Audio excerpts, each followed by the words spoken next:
बिस्मिल्लाहिर्रहमानिर्रहीम। अस्सलाम वालेकुम। आज के हमारे वीडियो का टॉपिक है नमूनिया। आमतौर पर एक तासुब दिया जाता है कि नमूनिया एक आम सी बीमारी है, जबकि हकीकत में नमूनिया एक खतरनाक लेकिन काबिल इलाज बीमारी है। आज की वीडियो में हम नमूनिया पे बात करेंगे कि नमूनिया किस वजह से होता है, कौन से लोग ज्यादा मुतासर होते हैं, नमूनिया का इलाज क्या है और नमूनिया से हम खुद को कैसे बचा सकते हैं। क्योंकि सर्दियों का मौसम चल रहा है और बेहतरीन तहफ़्फ़ुज़ ना होने की वजह से बहुत सारे लोग अमूमन छोटे बच्चे नमूनिया से ज्यादा मुतासर हो जाते हैं। वर्ल्ड हेल्थ ऑर्गेनाइजेशन यानी WHO की 2018 की रिपोर्ट के मुताबिक पाकिस्तान में हर साल 92,000 अफराद नमूनिया की वजह से मरते हैं, जिसमें ज्यादातर तादाद 5 साल या इससे कम उम्र के बच्चों की और 65 साल से ज्यादा उम्र की लोगों की होती है। अब हम बात करेंगे कि नमूनिया कहते कैसे है। Pneumonia is the infection of our respiratory system which commonly cause infection or inflammation of or lower respiratory tract alveoli or air sac। यानी नमूनिया हमारे निज़ाम तनफ्फुस की बीमारी है जिसमें हमारे पेटों में मौजूद हवा की छोटी छोटी थैलियों यानी एयर सैक में इन्फेक्शन या इन्फ्लेमेशन हो जाती है, उसमें सूजन हो जाती है। आमतौर पर जब हम सांस लेते हैं तो हवा की जो छोटी थैलियां है या जो एयर सैक है वो फिल्ट्रेशन करती है, यानी ऑक्सीजन लेके ब्लड को देती है ताकि पूरी बॉडी को ऑक्सीजन मुयसर हो, और खून से कार्बन डाइऑक्साइड यानी जहरीली गैस लेती है और बॉडी से एक्सेल यानी खारिज कर देती है। लेकिन जब नमूनिया हो जाता है तो ये सिस्टम, ये प्रोसेस रुक जाता है या स्लो हो जाता है, क्योंकि एयर सैक में इन्फेक्शन हो जाता है, इन्फ्लेमेशन हो जाता है, जिसमें फ्लूइड एक्यूमुलेशन हो जाती है। जो एयर सैक है वो पीप या जो सियाल वगैरह कहते हैं उससे भर जाते हैं, जिसकी वजह से फिल्ट्रेशन सही से नहीं होती और हमारी बॉडी को ऑक्सीजन प्रॉपर मिकदार में मुयसर नहीं होता। इसके अलावा बलगम खांसी शुरू हो जाती है, टेम्परेचर हो जाता है, सीने में दर्द होता है, जलन होता है, छोटे बच्चों में वोमिटिंग हो सकती है, जबकि बॉडी में थकावट और थकन होती है और किसी चीज पे हम कॉन्सेंट्रेट नहीं कर सकते। जबकि छोटे बच्चों में जो अलामत आते हैं उनमें सबसे पहले उनका जो कलर है वो चेंज हो जाता है, स्किन कलर चेंज हो जाता है, साइनोसिस हो जाती है। इसके बाद वो ब्रेस्ट फीडिंग अवॉइड करते हैं, यानी फीडिंग नहीं करते, फीडिंग नहीं लेते, और इसके अलावा जब वो सांस लेते हैं तो वो विजी होता है, यानी हमें सांस सुनाई देता है कि उनके जो चेस्ट की जो साउंड है जब सांस लेते हैं तो वो विजी होता है, जो साउंड है आवाज है वो हमें सुनाई देते हैं कि इसका जो जिसे आम जुबान में कहते हैं कि इसका सीना जाम है, वो सांस नहीं ले सकता, सांस लेने में तकलीफ होती है और जो विजी साउंड है वो हमें सुनाई देती है। जबकि स्कूल जाते बच्चों में भी यही अलामत होते हैं, लेकिन साथ में वो वोमिटिंग भी कर सकते हैं। अब हम बात करेंगे कि नमूनिया से हम मुतासिर कैसे होते हैं। माइक्रो ऑर्गेनिज्म यानी जो जरासीम है उसकी वजह से हमें नमूनिया होता है। इसमें सबसे ज्यादा कॉमन वायरस, बैक्टीरिया और फंजाई है। फिर उसके मुख्तलिफ जो जितनी भी कैटेगरीज है, जो क्लासेस है, टाइप्स है, वो हमें नमूनिया से मुतासिर कर सकते हैं।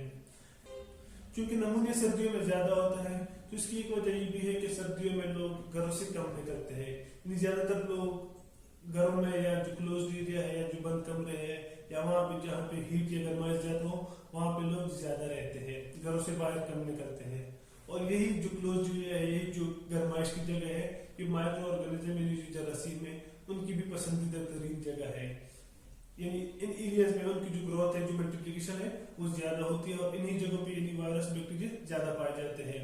अब वायरस, बैक्टीरिया के साथ एक ही माहौल में रह के, एक ही माहौल में हम सांस लेते हैं तो हम सांस लेते वक्त माइक्रो ऑर्गेनिज्म, वायरस, बैक्टीरिया हमारे सांस लेते वक्त अंदर जा सकते हैं और हमें मुतासर कर सकते हैं। इसके अलावा हॉस्पिटल एक्वायर्ड नमूनिया भी होता है।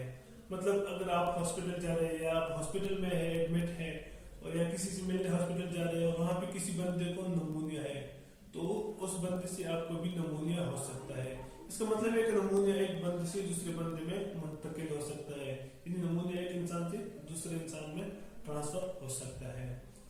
अब हम बात करेंगे रिस्क फैक्टर ऑफ नमूनिया, यानी नमूनिया से कौन लोग ज्यादा मुतासर हो सकते हैं। अब ऐसे भी नहीं है कि माइक्रो ऑर्गेनिज्म या जरासीम के साथ हम एक माहौल में रह रहे और जैसे हम सांस ले लिया माइक्रो ऑर्गेनिज्म हमारी बॉडी के अंदर चले गए और हमें नमूनिया हो गया। ऐसा नहीं होता। कोई भी माइक्रो ऑर्गेनिज्म या जो जरासीम हमारी बॉडी के अंदर जाते हैं तो हमारी बॉडी में मौजूद इम्यून सिस्टम यानी कुव्वत मुदाफियत उस जरासीम से लड़ना शुरू कर देता है, फाइट शुरू कर देता है और उसको खत्म कर देता है। कोई भी इससे मुतासर हो सकता है, कोई भी जब इम्यून सिस्टम वीक हो जाए, कोई भी बंदा नमूनिया से मुतासर हो सकता है। लेकिन ज्यादा लोग जो 5 साल या इससे कम उम्र के बच्चे हैं वो होते हैं, और 65 साल से ज्यादा उम्र के लोग नमूनिया से ज्यादा मुतासर होते हैं। उनकी जो इम्यूनिटी होती है, उनकी जो कुव्वत मुदाफ़ियत है, उनके जो इम्यून सिस्टम है वो कमजोर हो जाता है, वो ताकतवर नहीं रहता इतना कि वो वायरस या बैक्टीरिया से फाइट कर सके। वो फाइट करते हैं लेकिन वो बैक्टीरिया और वायरस उन पर ज्यादा हावी होते हैं क्योंकि वो कमजोर होते हैं।